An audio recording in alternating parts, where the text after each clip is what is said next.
নেত্রকোনার হাওর অঞ্চলে পুরোদমে শুরু হয়েছে বোরো ধান কাটা। ব্যস্ত সময় পার করছেন কৃষানীরা। এবছর ধানের ফলন ভালো হওয়ায় খুশি কৃষকরা। হাওরে ধান কাটতে ব্যবহৃত হচ্ছে হারভেস্টার মেশিন।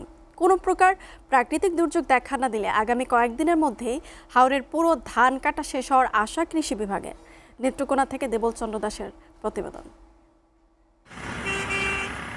নেত্রকোনা জেলার হাওর পাড়ের মানুষের একমাত্র ভরসা বোরো ধান। সেখানকার বেশিরভাগ মানুষই কৃষির উপর নির্ভরশীল।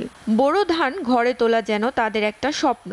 জেলার হাওর উপজেলার খালিয়াজড়ি, মদন, মোহনগঞ্জ, কলমাকান্দা, বারহাট্টা সহ সব উপজেলার হাওরের পুরোদমে শুরু হয়েছে বোরো ধান কাটা।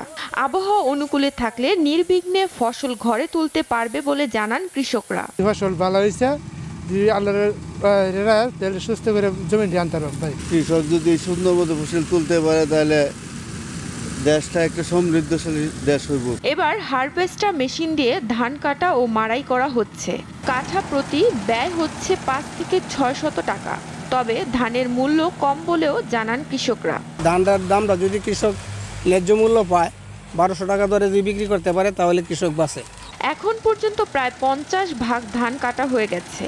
কোনো প্রকার প্রাকৃতিক দুর্যোগ দেখা না দিলে আগামী 1 সপ্তাহের মধ্যেই হাওরে ধান কাটা শেষ হয়ে যাবে বলে জানান কৃষি কর্মকর্তা। আমরা আশা করছি যে কোনো ধরনের প্রাকৃতিক দুর্যোগ যদি না আসে তাহলে আমাদের ধান উৎপাদনের যে লক্ষ্যমাত্রা আমাদের এই জেলায় ধরা হয়েছে তার চেয়ে আমাদের উৎপাদনটা বেশি হবে। জেলায় এবার মোট 1,86,460 হেক্টর জমিতে বোরো ধানের আবাদ হয়েছে। এর মধ্যে শুধু হাওরেই আবাদ হয়েছে 41,075 হেক্টর। SATV news desk.